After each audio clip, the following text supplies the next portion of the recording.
Yeah, you could say me and Spidey go back a long ways. Oh my gosh, I'm getting too old for this.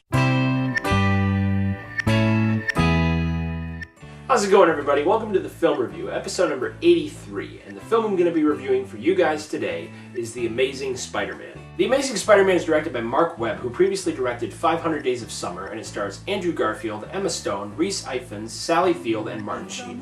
The story revolves around Peter Parker, a troubled teen whose parents left him when he was very young. And one day, while visiting Oscorp, he's bitten by a radioactive spider, which imbues him with special powers, and the rest of the film involves Peter's transformation into the hero known as Spider-Man. The Amazing Spider-Man is the new reboot of the famous comic book character, coming off 10 years after the original franchise started. A lot of people were very skeptical about hitting the restart button so soon, but I was looking forward to a new version of this classic character, and The Amazing Spider-Man is pretty good.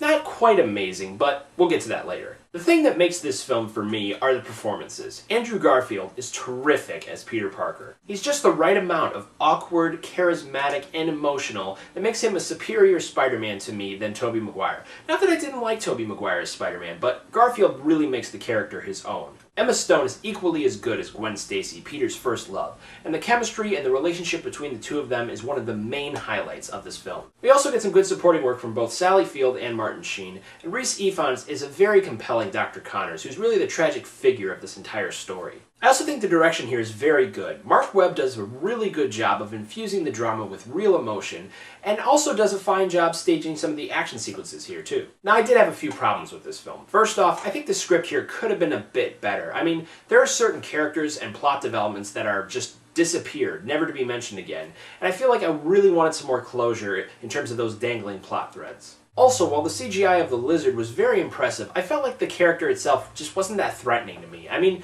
the film did a really good job of developing Dr. Connors, but the lizard himself just wasn't interesting. Ultimately, I'm going to give The Amazing Spider-Man a B. I did enjoy the film as a new beginning for Spider-Man, but with a much tighter script and a more developed villain, this really could have been great.